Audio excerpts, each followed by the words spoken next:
Okay, so I went to Harbor Freight and decided to buy a drill and maybe an angle grinder. And, well, as you can see here, I kind of went a little crazy. So, I guess you could say this is kind of like a haul video, like when all those people who have no idea what to do for a video, so they just go to Bed Bath and Beyond and show you what all they buy. It's kind of like that, except, well, this isn't really because I have I wasn't able to plan a video. I actually have multiple videos that I've been planning. It's just, I figured, you guys might actually want to, stay tuned because with that weapons making business I'm starting.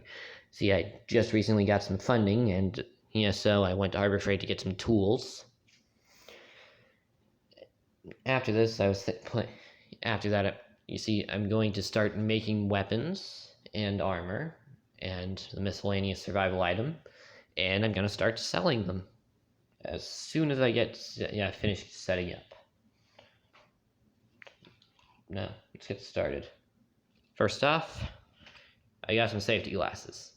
They're decent safety glasses, and they fit decently, but these were actually not one of the original things I was buying. In fact, I just saw them at the end of one of the aisles and figured, you know what, I'll buy them.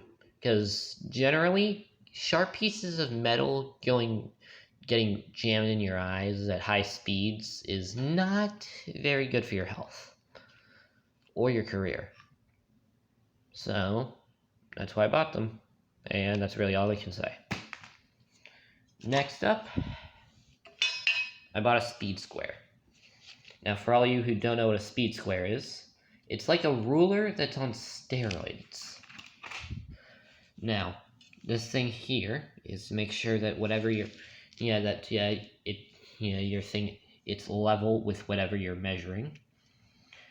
This thing here is for doing 45-degree angles. This one for 90. It's got markings on the side like a ruler, so you can make markings for different lengths. And that's really about it.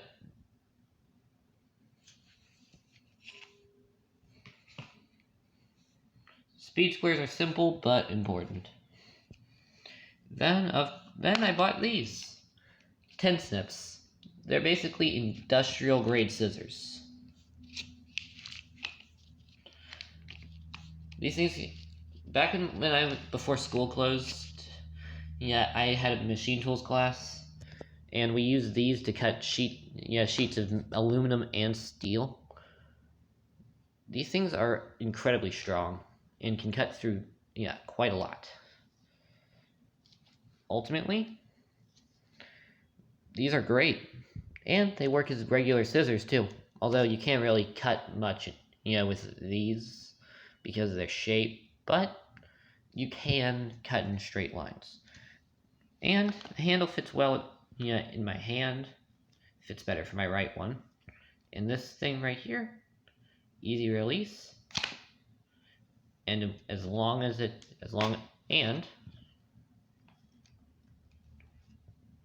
keeps it, as long as it's up, it won't open without you, purposely trying to do it.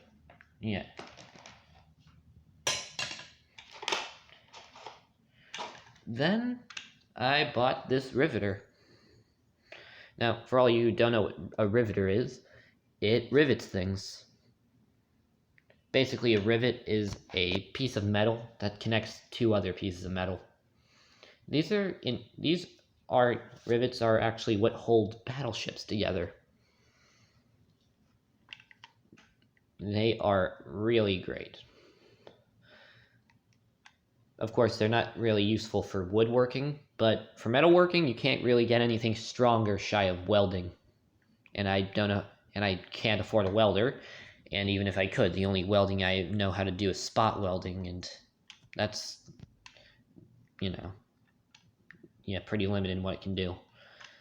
And this riveter, it was only about $5, and it came with it came with 100 different rivets and a wrench to keep these in a wrench for these bolts right here to make sure that you can fix it if any of it gets messed up. And as with the tin snips, dang it, and as with the tin snips, as this thing right here to keep it together for safety reasons. And of course, I mentioned this earlier, but I bought this drill. It's cordless.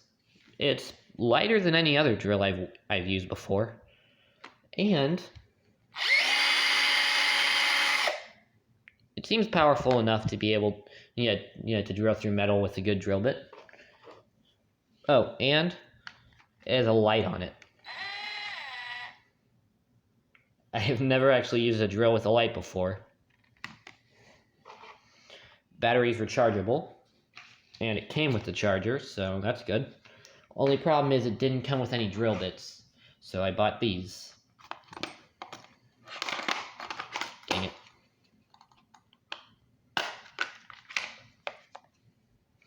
Only problem is it turns out they don't fit, so I'm gonna probably just return these, which is good because Harbor Freight actually has a really good return policy, from what I hear at least.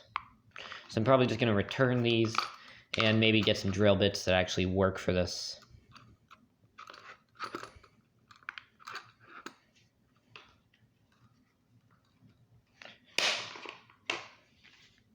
But ultimately,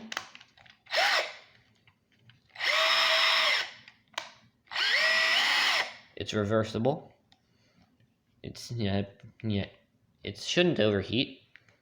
Again, that light's pretty interesting.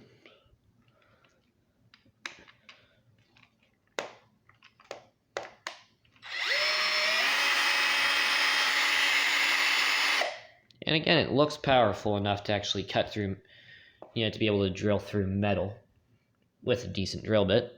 So once I get some drill bits and, some stuff to drill through, this will probably be pretty useful. And this drill was $30 for the drill, the battery, the charger, which Harbor Freight has a weird thing of not selling them all together. That's a great deal. And of course, drill bits given how cheap the drill was, the drill bits are probably going to be cheap too. Probably not as cheap as this set, given that it was about $3, but it's pretty cheap. So, that's really all I bought at Harbor Freight.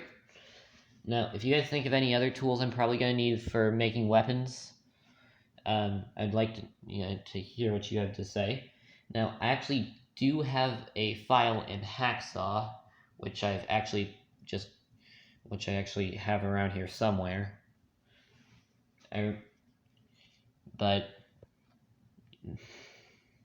I didn't get those at Harbor Freight. I got them somewhere else. So thank you all for watching. Now, I actually am going to be doing my first weapon making video soon, where I'm going to show you how to make homemade shurikens without need of any power tools. So, thank you all for watching. If you like this video, if you enjoyed it, subscribe and hit the bell icon if you want to be notified anytime I make another video. And, if you'd like to help my channel out, share this video with someone you like. And if you didn't like this video, share it with someone you don't like so that you can punish them for not being someone you like. Thank you all very much for watching. This is Random Man, signing off.